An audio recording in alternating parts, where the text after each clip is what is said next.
I can't use this computer, I'm allergic to it or something, by user Donachius.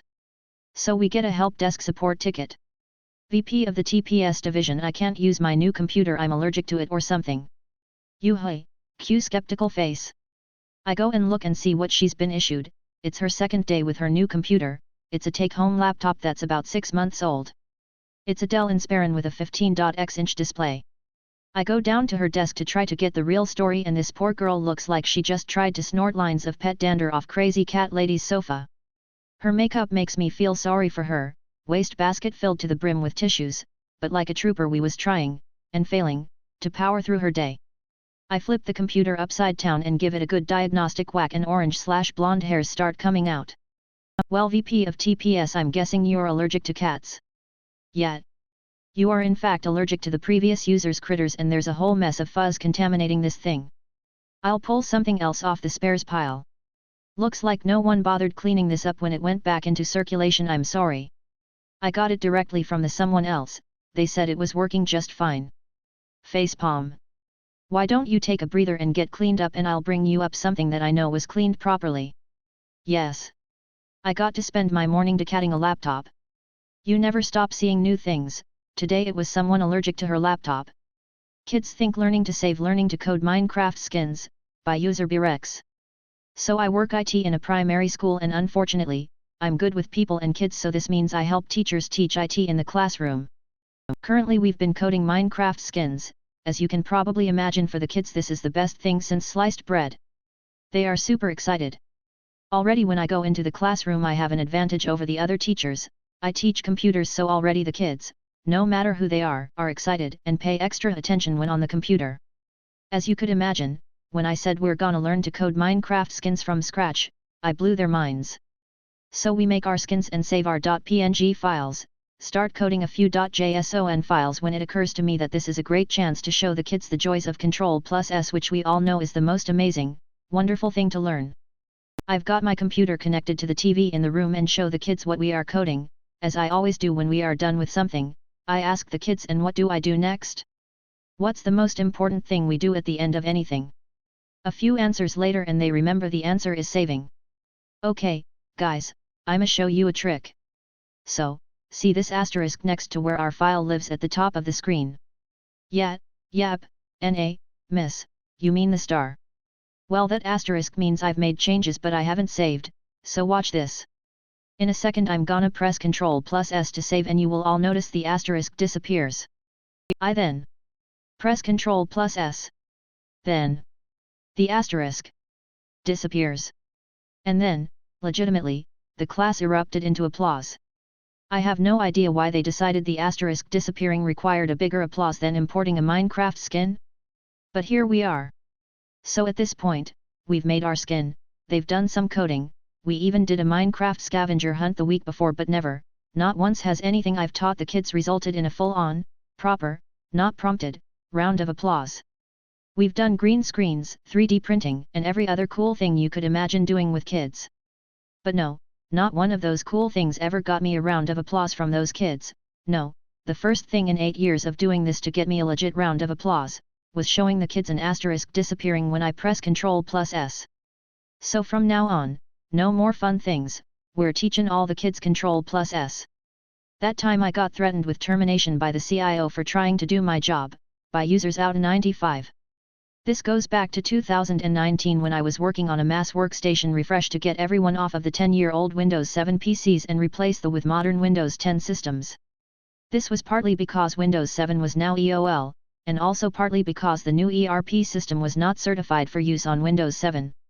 If it wasn't for the ERP upgrade, the Windows 7 machines would probably all still be in service to this day. Also, please forgive my jumble of a narrative. I work in tech support, I am not an author. I had replaced all but one machine, out of approximately 110 in total, at this point. The last user was the one person in the entire organization that was using QuickBooks to track finances for 2 of the company's subsidiaries. Of course, since his machine was 10 years old, he was on an equally old version of QuickBooks that not only did the company misplace the installation media for, they also no longer had the product key. And as it was EOL, we were sole in getting any support from Intuit without paying more than what a new version would cost. I also learned that that version wouldn't run on Windows 10 even if we did have a way to reinstall it.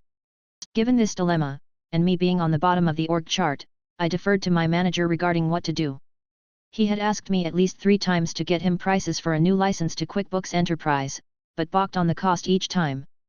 Ultimately we reached what was supposed to be a temporary compromise where the Windows 7 machine would be pulled from the user's desk, a Windows 10 machine installed in its place, and remote desktop set up on the Windows 7 machine for him to remote in and do the QuickBooks work on the old system. I worked with the user on scheduling a time to do the swap out while he was going to be out of office for a few days and a time that I could show him how to remote into the Windows 7 box when he got back. I got as far as setting up the Windows 10 machine in the lab to copy his documents, desktop icons, bookmarks, etc. from when his supervisor got word that I was in the process of replacing his computer. After explaining to her the workaround regarding the QuickBooks, I got the impression she didn't listen to a word I said. She went on a rant about how I was not to touch his machine without her permission. At this point I continued on with the file transfer and notified my boss, who said he would address the concerns. I didn't hear anything else, and proceeded to schedule a date to do the swap. Right after swapping in the Windows 10 machine, but before getting remote desktop set up on the Windows 7 box, the Karen manager started ripping into me for not listening to her and ignoring her and being insubordinate.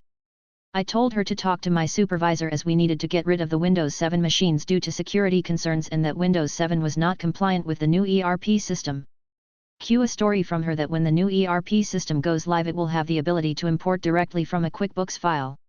I walked away and proceeded on with my kludge of a workaround, as that is the order I had from my supervisor, and sent my supervisor an email note detailing the encounter, to which I got no reply.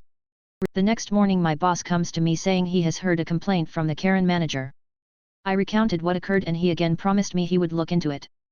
He also stated that the Karen was mistaken, and that while possible to import accounting records from QuickBooks into the new ERP system, it was not a simple task and the same capability exists in the old system too. I went on about my business until early afternoon when one of my coworkers took a phone call from the CIO. In this phone call, the CIO was not happy as Karen manager had escalated the complaint to him. My coworker didn't know what the ordeal was about and I told him what it was regarding, and he transferred the CIO to my phone. I tried to explain that we had a workaround to the CIO and that we needed to get him off of the EOL Windows 7 machine, but he went on a ramble about how Karen was reporting that I was refusing to do my job. I tried standing my ground as my manager was the one that okayed the swap and workaround, but he demanded that I put the old Windows 7 machine back in place and casually mentioned that he would consider termination if I continue to ignore orders. After the phone call ended, I discussed the situation with my coworkers and tried to reach my manager, who had conveniently disappeared. Since the CIO was demanding it, I put the Windows 7 machine back in place and updated it American Samoa much as I could.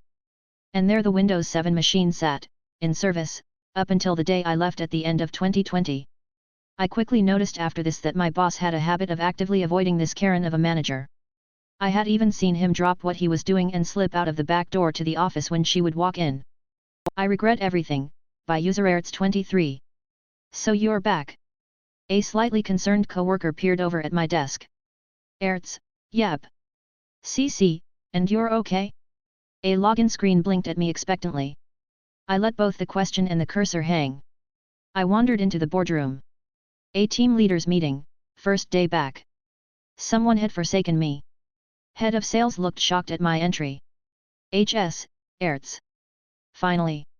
What do you know about virtualization? Head of HR taped him on the arm and shook her head lightly. The other heads in the room eyed me up wearily. I sighed. Me, what do you want to know? HS, okay, while you were, ER. Head of sales seemed to wither. Luckily the head of engineering stepped in.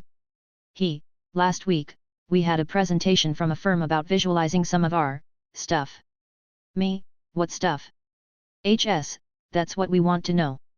What can we visualize? I wondered who was insane enough to let a salesperson pitch straight to head of departments. Me, I mean, technically speaking, any computing task could potentially be virtualized. You'd probably want to evaluate case by case though, it's quite a bit of effort.